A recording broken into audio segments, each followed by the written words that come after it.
اب جو حوالہ ہے کوئی اور مانے یا نہ مانے کہ سیدہ کے گھر پہ حملہ ہوا نہیں ہوا، کوئی انکار کرتا ہے کوئی تسلیم کرتا ہے، لیکن حضرت ابو بکر مان گئے۔ اب یہاں پہ میں اہل سنت کی 1 2 نہیں 10 کتابیں آپ کی خدمت میں پیش کرنا چاہتا ہوں کہ جس میں حضرت ابو بکر کا خود کا اقرار موجود ہے، ان کا پچھتاوا موجود ہے۔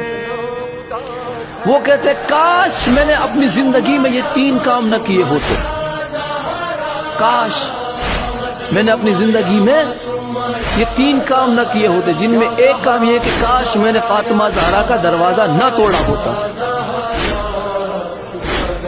10 کتابیں اہل سنت کی، کاش میں نے فاطمہ زہرا کا دروازہ نہ توڑا ہوتا، کاش، لیکن انہوں نے توڑا۔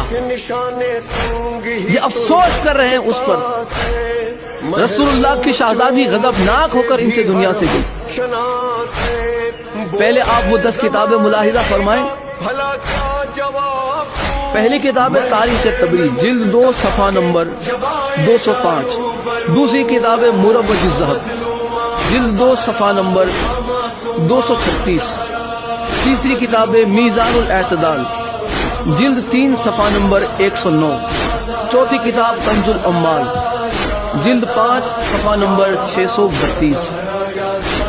پانچویں کتاب تاریخ مدینہ تو دمشق، جلد 30 صفحہ نمبر 418۔ چھٹی کتاب معجم الکبیر، جلد 1 صفحہ نمبر 62۔ ساتویں کتاب تاریخ اسلام امام ذہبی کی، جلد 3 صفحہ نمبر 118۔ آٹھویں کتاب عقد الفرید، جلد 5 صفحہ نمبر 21۔ نویں کتاب الامامت و سیاست، صفحہ نمبر 31۔ اور 10ویں کتاب احادیث المختارہ، جلد 1 صفحہ نمبر 89۔ 10 کتابیں اہل سنت کی کہ جس میں یہ بات نقل کی گئی کہ حضرت ابو بکر نے آخری وقت میں یہ پچھتاوا اظہار کیا کہ کاش میں یہ کام نہ کرتا۔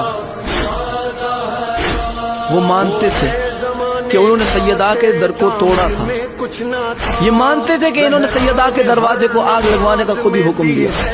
یہاں پہ خود حضرت ابو بکر کا جرم ان کی زبان سے قبول ہوتا نظر آ رہا کہ یہی تھے۔ اور میں اہل سنت کی کتاب الامامت و سیاست کے حوالے سے بتا چکا، اس کتاب کی توثیق بھی آپ کی خدمت میں پیش کر چکا کہ الامامت و سیاست اہل سنت کی معتبر ترین کتابوں میں سے ایک ہے۔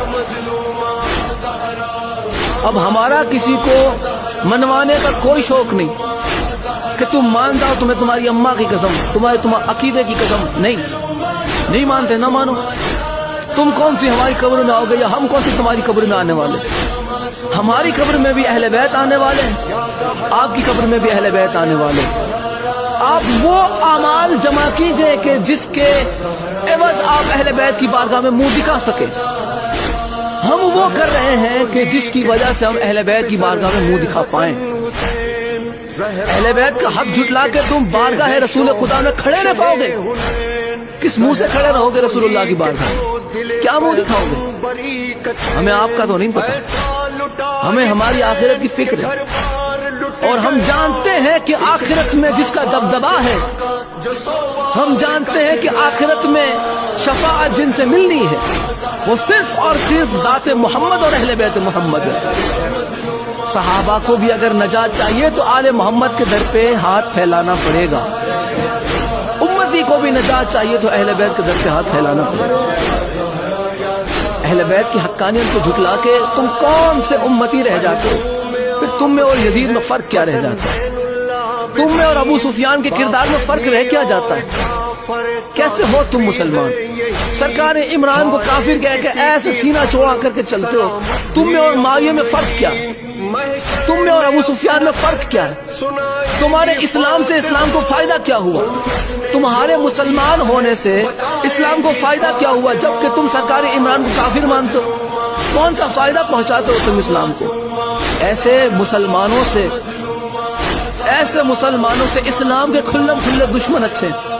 یہ آستین کے سانپ ہے۔ جس طرح اس زمانے میں اس دور میں آستین کے سانپ ہے، ویسے ہی اس دور میں بھی آستین کے سانپ تھے۔